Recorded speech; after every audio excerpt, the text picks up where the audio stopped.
Assalamualaikum warahmatullahi wabarakatuh. Perkenalkan, nama saya Sri Gustina dari kelas 10 SMK Negeri 5 Pangkal Pinang jurusan TLM.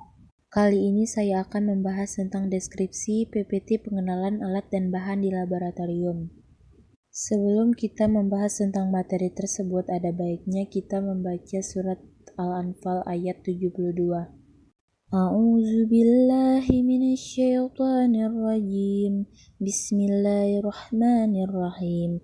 Innal ladzina amanu wa hajaru wa jahadu bi amwalihim wa anfusihim fi sabilillahi wal ladzina wa nasaru ulaika ba'duhum wa awliya'u ba'di wallazina amanu walam yuhajiru amalakum min walayatihim min syai'i hatta yuhajiru wa innistansarukum fid dini fa'alaikumul ansru ila ala qaumi ba'nakum wa bainahum misaq wallahu bima ta'maluna basir.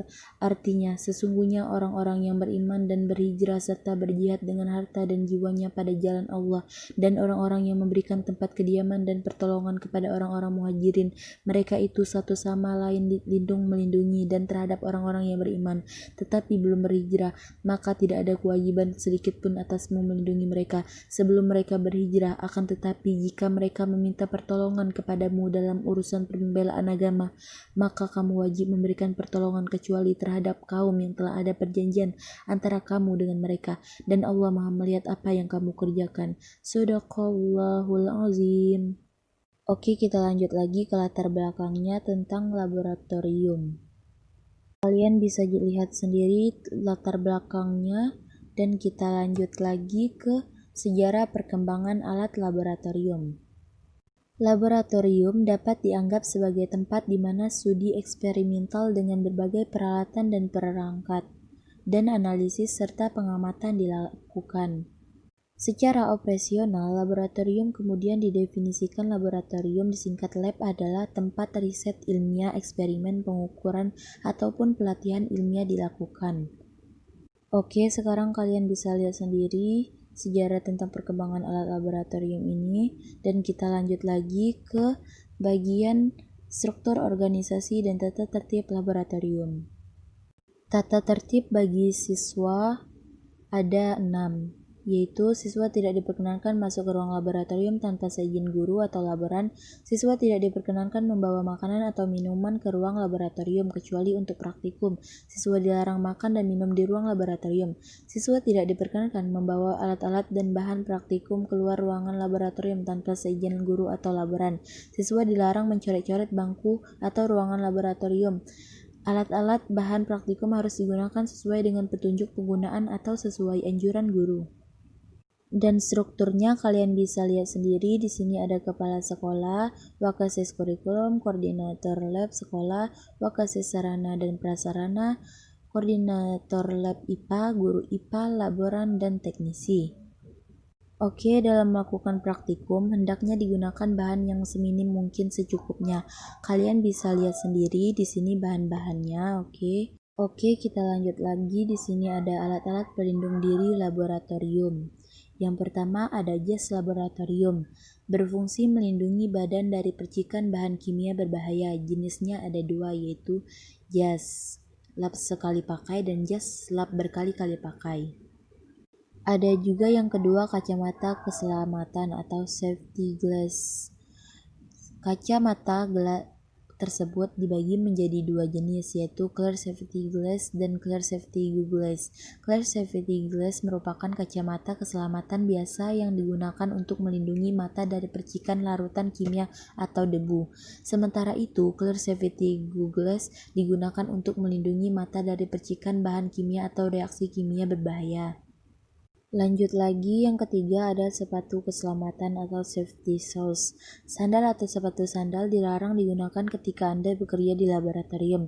Mengapa? Karena keduanya tidak bisa melindungi kaki Anda ketika larutan atau bahan kimia yang tumpah. Oke, selanjutnya ada pelindung muka atau mask. Seperti namanya, pelindung muka atau face shield digunakan untuk melindungi muka Anda dari panas, api, dan percikan material panas.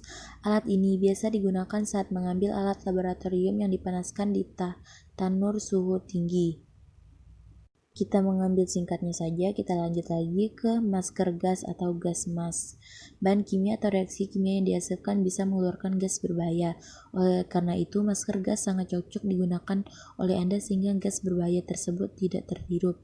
Dijelas dari jenisnya, masker gas bisa berupa masker gas biasa yang terbuat dari kain dan masker gas khusus yang dilengkapi material penghisap gas. Masker ini biasanya digunakan untuk keperluan umum, misalnya membuat larutan standar. Sementara itu, masker gas khusus digunakan saat menggunakan larutan atau bahan kimia yang memiliki gas berbahaya, misalnya asam klorida, asam sulfat, dan asam sulfida. Oke, kita lanjut lagi ke yang keenam, ada kaos tangan atau glove. Kaos tangan atau glove berfungsi untuk melindungi tangan Anda dari ceceran larutan kimia yang bisa membuat kulit Anda gatal atau melepuh. Macam-macam kaos tangan yang digunakan di lab biasanya terbuat dari karet alami, nitril, dan neoprena. Lanjut lagi, kita ada pelindung telinga, ada hair protector. Alat pelindung diri yang terakhir adalah pelindung telinga. Alat ini lazim digunakan untuk melindungi telinga dari bising yang dikeluarkan peralatan tersebut.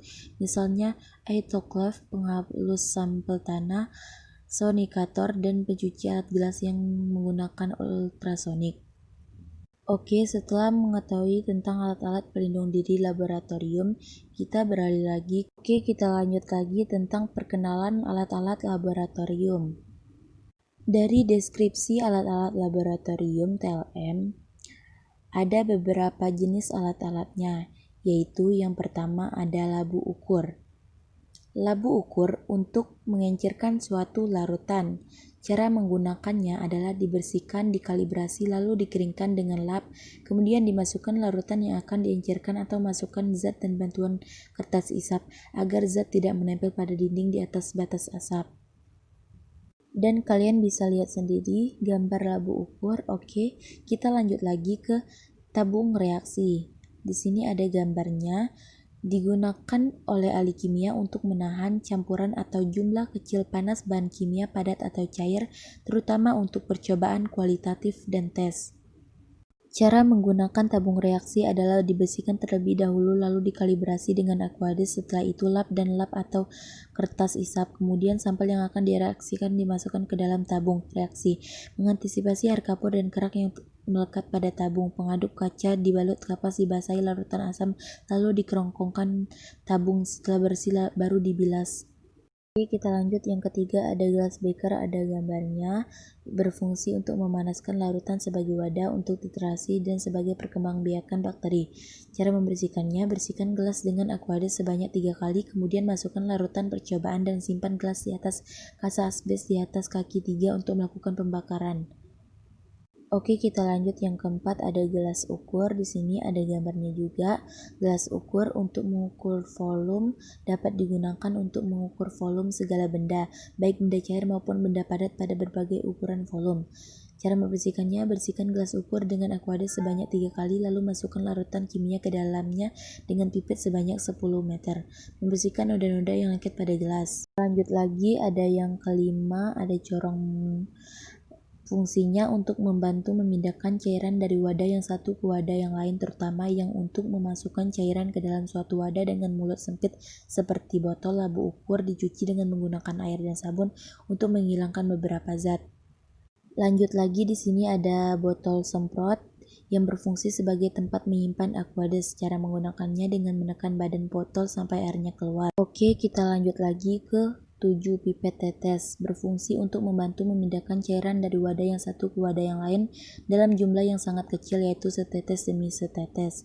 Cara membersihkannya, di sini membersihkan pipet dapat dimulai dengan 3 cara praktis. Kalian bisa lihat sendiri. Oke, kita lanjut ke bagian yang ke-8. Oke, di sini ada spatula laboratorium. Di sini digunakan untuk keperluan laboratorium. Secara garis besar, ada 3 jenis spatula, yaitu yang pertama spatula stainless steel, dan kedua spatula politena, dan ketiga ada spatula nikel.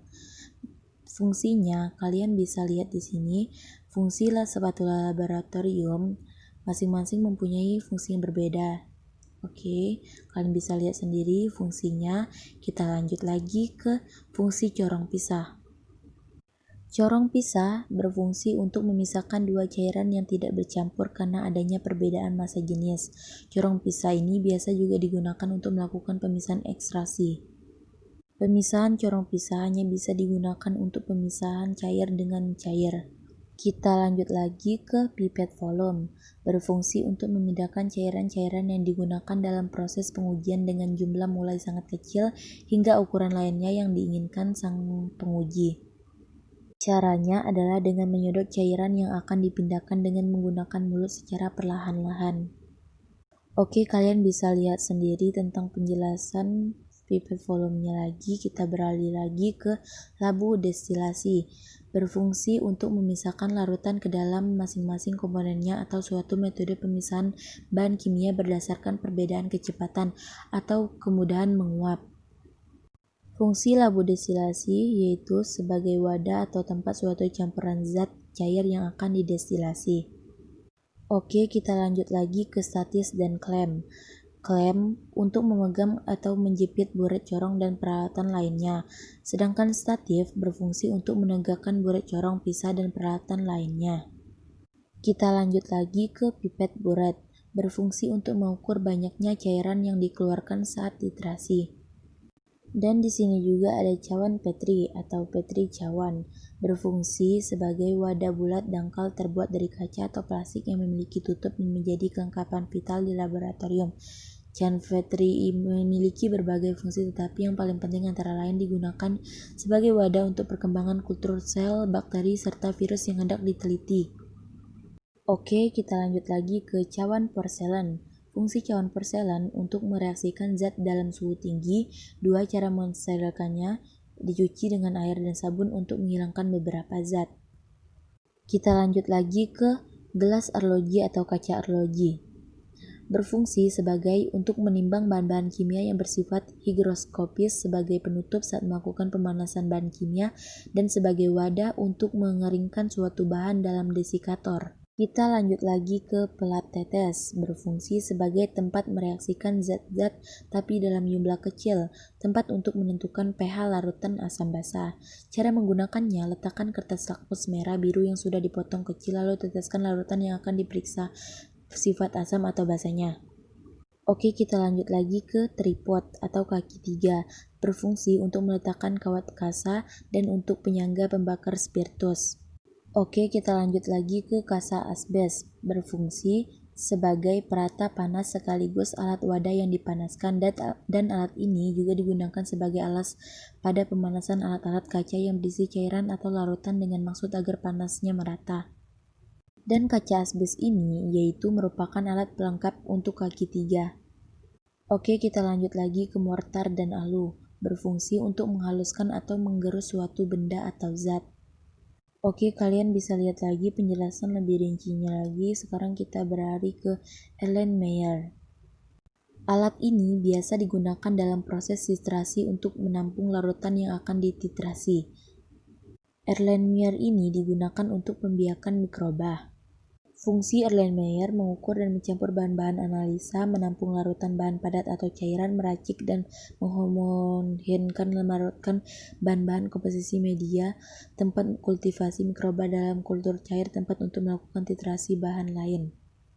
Oke, kita lanjut lagi ke pembakar spiritus. Fungsinya membakar zat atau memanaskan larutan. Oke, kita lanjut lagi ke kertas saring. Kertas saring adalah sebuah lembaran kertas yang digunakan untuk keperluan filtrasi atau penyaringan zat cair. Kertas ini saring yang digunakan dalam keperluan penelitian tidak sama dengan kertas saring yang digunakan sehari-hari. Oke, kita mengambil singkatnya saja. Kalian bisa lihat saja tentang kertas saring yang penjelasan lebih rincinya lagi. Oke, kita lanjut lagi ke kertas paper atau lakmus paper. Kertas lakmus paper adalah suatu kertas dari bahan kimia yang akan berubah warna jika dicelupkan ke dalam larutan asam atau basa. Lanjut lagi, di sini ada neraca. Fungsi neraca adalah suatu alat untuk mengukur massa benda. Cara menggunakannya, gantungkan beban pada pengait tunggu hingga beban stabil atau diam. Cara membersihkannya, bersihkan dengan menggunakan sikat pembersih. Oke, setelah kalian melihat penjelasan tentang alat-alat laboratorium, kita akan beralih ke alat-alat pemisahan campuran. Di alat-alat pemisahan campuran ini, yang pertama adalah dekatansi. Dekatansi ini bisa digunakan sebagai salah satu alternatif untuk mendapatkan zat murni. Cara melakukan dekatansi ini adalah dengan cara menuangkan cairan pelan-pelan. Dengan cara ini, maka padatan yang ada pada zat sempurna itu akan tersisa di dalam wadah yang kita gunakan untuk menuang cairan tersebut. Oke, kalian bisa lihat lagi tentang penjelasan lebih rincinya lagi. Kita beralih ke filtrasi atau metode penyaringan. Oke, metode yang kedua adalah metode difiltrasi. Dalam metode ini menggunakan cara penyaringan atau pemisahan cairan dan padat yang tidak larut. Hal ini dilakukan karena zat campuran yang akan dipisahkan ini memiliki perbedaan ukuran partikelnya. Metode yang selanjutnya adalah metode evaporasi. Dengan menggunakan metode evaporasi, metode ini bisa juga disebut sebagai penguapan karena metode ini menggunakan perubahan molekul seperti air yang berubah menjadi gas atau uap, dan metode ini bisa digunakan apabila ada zat campuran yang larut menjadi satu. Walaupun masih memiliki sifatnya masing-masing, namun kita sudah tidak bisa melihat bentuknya lagi, dan Anda juga tidak bisa menggunakan metode filtrasi maupun menggunakan metode sentrifugasi untuk bisa mendapatkan zat murni. Pada metode ini digunakan untuk bisa mendapatkan zat padat yang larut. Oke, kemudian ada metode sentrifugasi. Metode sentrifugasi ini bisa dibilang sebagai metode yang digunakan untuk menggantikan metode filtrasi apabila partikel yang akan dipisahkan itu sangat halus dan juga memiliki jumlah campuran yang lebih sedikit. Dengan menggunakan metode sentrifugasi ini, Anda bisa memisahkan sel-sel darah putih dan juga sel-sel darah merah dari dalam plasma darah. Dengan menggunakan metode sentrifugasi ini, maka sel-sel darah akan berkumpul di bagian bawah tabung reaksi dan plasma darah yang berupa cairan itu akan memisahkan diri di bagian atas. Kita lanjut lagi ke metode kromatografi. Kromatografi ini sendiri merupakan suatu teknik untuk memisahkan molekul yang didasari dari perbedaan pola pergerakan dalam fase gerak dan juga fase diam. Oke, kita lanjut lagi ke corong pemisah. Menggunakan corong pemisah untuk bisa memisahkan dua buah zat tersebut, Anda bisa memasukkan zat tersebut ke corong pemisah, kemudian mendiamkannya selama beberapa menit untuk bisa mendapatkan lapisan yang terpisah. Oke, kita lanjut lagi ke destilasi atau penyulingan. Metode ini bisa memisahkan suatu zat campuran berdasarkan perbedaan kecepatan atau juga kemudahan menguap. Lanjut lagi ada metode rekristalisasi. Dalam metode kristalisasi ini biasa digunakan menggunakan suhu yang rendah agar cairannya bisa mengendap. Oke, kita lanjut lagi ke metode ekstraksi atau penyaringan. Dalam metode ini biasanya digunakan untuk bisa mendapatkan sari dari berbagai macam tumbuhan untuk bisa dijadikan pengharum ruangan atau parfum. Oke, kita lanjut lagi ke bagian metode sublimasi. Sublimasi itu merupakan salah satu macam dari macam-macam pemisah campuran. Dalam proses sublimasi, Anda bisa memisahkan suatu zat padat dengan cara sublimasi. Suatu zat padat yang menyublim atau berubah wujud menjadi suatu gas atau sebaliknya, ini dapat dipisahkan dengan zat padat yang tidak menyublim. Oke, sekian saja alat pemisahan campurannya. Kita lanjut lagi ke bagian mengidentifikasi isi teks laporan observasi. Oke, kalian bisa lihat sendiri tentang mengidentifikasinya. Di sini ada juga tentang tujuan observasi. 1. Mengetahui kelengkapan laboratorium SMK Negeri 5 Pangkal Pinang. 2. Mengetahui struktur organisasi di laboratorium di SMK Negeri 5 Pangkal Pinang. 3. Mengetahui penataan alat dan bahan laboratorium di SMK Negeri 5 Pangkal Pinang. 4. Mengetahui keselamatan kerja dan kebersihan laboratorium SMK Negeri 5 Pangkal Pinang. 5. Mengetahui atau ada tidaknya alat peraga pendidikan di laboratorium SMK Negeri 5 Pangkal Pinang. 6. Mengetahui cara perawatan laboratorium SMK Negeri 5 Pangkal Pinang. Oke, sampai di sini tentang penjelasan alat-alat dan bahan di laboratoriumnya. Oh iya, dalam bahasa presentasinya menggunakan campuran kombinasi dalam bahasa Inggris. Kalian bisa lihat sendiri tentang penjelasan tentang alat-alat dan bahan di laboratorium tersebut. Sekian penjelasan dari saya. Wassalamualaikum warahmatullahi wabarakatuh.